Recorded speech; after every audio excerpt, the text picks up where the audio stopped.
Hello, I'm Joanne. I'm Ed and Lois's oldest child. My family and I are not able to attend this funeral in person because my husband and daughters are teaching in Regina and will likely be exposed to COVID-19. We only want to send our love from our family into Wilkie, not our journeys. Commemorating my father's life is an enormous undertaking because he, in many ways, was larger than life. He was the embodiment of his principles, his faith, his intellect, his personality, and accomplishments. Where do I start? I start with story because Dad was a consummate storyteller. It didn't matter how many times or how many years he told the same story. The story was always fresh because there would be a different emphasis, an additional pause, or a turn of a phrase. He honed those stories over the decades and became a skilled crafter of stories. But Dad, these stories are not going to be wholly your stories, Dad. I would likely get the details mixed up, embellish a few details in my attempt to follow you in your footsteps. So let's start with the first one. Edward Webber was born in Scott and grew up in Revenue near Trapping Lake. His parents were Gwendolyn Webber and Catherine Degenstein, who had immigrated from a village called Mannheim in Russia. Dad's first language was German, as his mother did not speak English for most of her child-rearing years. Dad and his 11 siblings spoke German in the home in honor of their mother. Well, what good did that do for my mother in church? My father commented one day. The Mass was in Latin and the sermon was in English. His sensitivity to her exclusion, however, may have paved the way for his passion for justice for those who are less privileged. What good can come out of revenue? Dad fought the farm kids. He played hooky, stole liquor, and roamed around empty elevators in the middle of the night. He said, "That's why I teach. I know every trick in the book."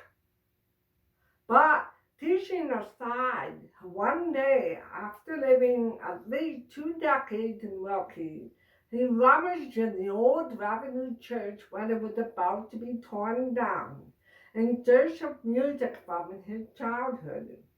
By then, he was a big band saxophone player. He played the trumpet, and Bing Crosby was his music idol.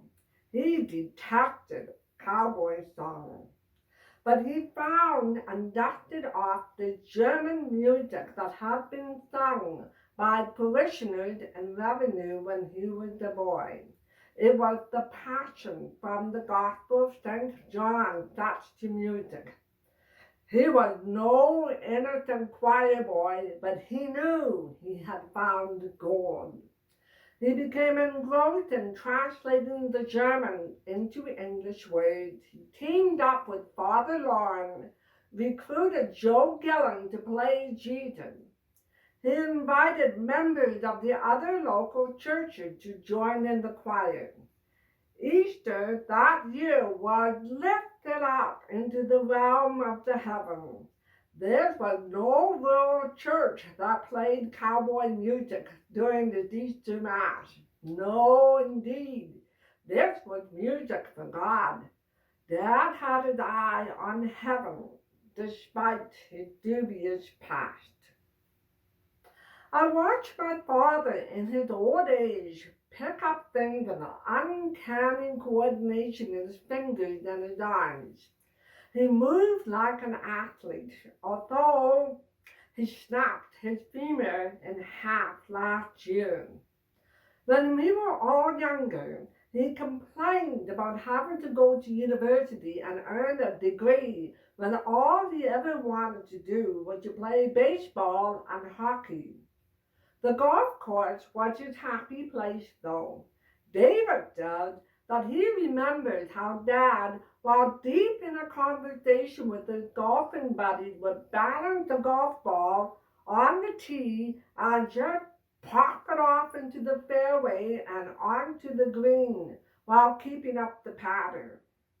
Weekend after weekend, he brought home a trophy, always fulfilling his Sunday obligation ahead of time, even if it meant extra miles on a Saturday night.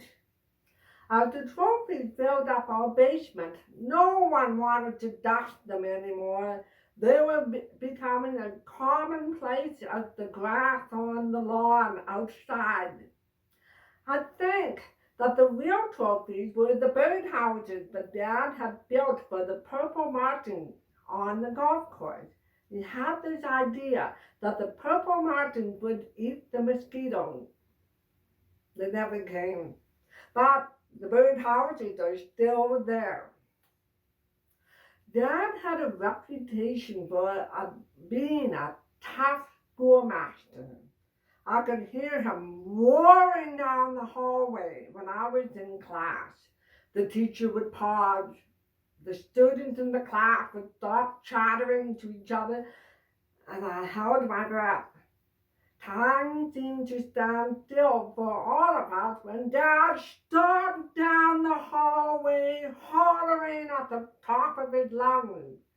And there were times that he did have twinges of remorse for having reamed out a kid, which was something he did often. It isn't surprising that in a more recent year, when Dad was walking down Main Street and he saw one of his former students and was actually afraid that the student would come for him and enact a revenge strategy, Dad crossed the street to escape the student, hoping that he might avoid an unpleasant encounter. The student crossed the street, called after Dad, caught up with him, and the student praised him, thanking him for his tough approach to teaching. As another former student said, I always hated going to his office when I was in trouble. And yet, when I met him 30 years later, your dad said, I always knew you would be okay. In response to his death, I got emails, letters, and comments from former students that they thought that Dad was one of the finest teachers they ever had. Dad was utterly devoted to his family, although I don't think he liked us much as adults because of our impossible problems. There were mice overrunning Ruth's home. Carol's basement had to be torn out twice because of mold. Dad accompanied David to BC to be interviewed for a teaching position and came home empty-handed, and I moved twice a year for over a decade. But his grandchildren were the apples of his eye. He paid for music lessons. He bought violins and musical instruments. He attended the concerts. He listened to their music and watched their ball and hockey games. Our yearly family feast of German-Russian Holstein always included Uncle Rudy, Dean, and Dana, with whom Dad maintained close ties. Faith. Dad had this thing about staying humble when it came to faith and supernatural things. He wasn't interested in theology or debating doctrine. He was not demonstrative when it came to religious things. In our home, we never had rosary, prayer cards, holy water fountains with Mary statues or crucifixes over every door frame. Well, we did have one, which was decorated with a dried out palm for nearly 10 years. Faith for Dad was about service and being the ordinary, regular kind of guy. But he did have a wicked sense of humor and often issued the dark one-liners under his breath to his buddies in the senior choir. His modesty was overstated, while his actions were understated. He became a lay presider, and someone even called him a rent-a-priest. He told many stories about the trip he took to Israel, about the places that they had seen in the Holy Land, but he was very close-mouthed about the impact that the trip had on him. But he told those stories over and over again. And when Dad tells the story often, it's like a blip on the radar that he was trying to fly beneath. But there is one supernatural story that he did tell often, and that was when he asked Mom to become a Catholic so they could get married in the church. And of course, Mom, being a staunch Protestant of orange stock, said no. He told us he prayed the rosary at St. Thomas More College in Saskatoon, hoping for a miracle. Well, he obviously got his miracle. And the only saint that he was ever interested in was St. Anthony. He was out duck hunting one day, took off his glasses so that he could see through his binoculars. After he finished spotting some geese, he put the binoculars down and then couldn't find his glasses. So he prayed and prayed to St. Anthony. And then he gave up and he drove home because it was becoming dark in the twilight. He came back after supper and drove exactly to the spot where he thought he had lost them and stepped out at the side of the gravel road. And when he looked down, there were his glasses right at his feet. That was his second miracle.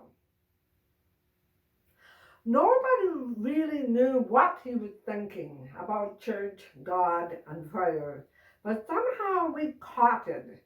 We got the idea that being ordinary people, being of service, doing everyday simple things was really where it was at. He was no prayer muffin, and he didn't want his family to be ones either. He tried so hard to be ordinary, but things slipped out. For example, he was a history buff, and I learned all about the real rebellion and Plato's philosopher king from him. Finally, Dad was a complex person. He was a mass of contradictions. If you had to pick one of the four elements, water, earth, wind, and fire, he was definitely fire. He was fierce in his love for his wife, his family, and his community. His last days on earth were especially difficult, and he fought right to the end. In his final hours, he repeated in a strong, bellowing voice, "This is ridiculous!" He did not go gentle into that good night. With his mother's rosary wrapped around his hand, in his attempt to stay humble, he commanded us to pray the rosary with him. He did not abandon his post, no matter how much he suffered, and he fought right to the end because that was all that he knew to do. Years of dying to oneself, putting up with the blows that life sent him, being stoic and accepting, but not without a real fight. It's best summed up in these words from a favorite poet, Gerard Manley Hopkins. As I read this little snippet, I invite you to think about how complex he was. I want you to hear our father's voice crashing down the hallways at McClay School.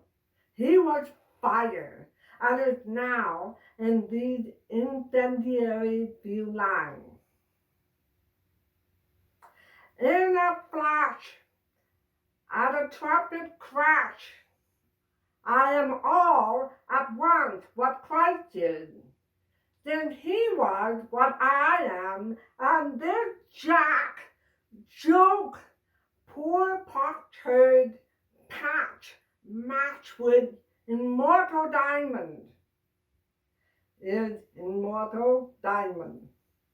Literally, in the next breath, he crooned in the garden at countless funerals is the real cowboy song.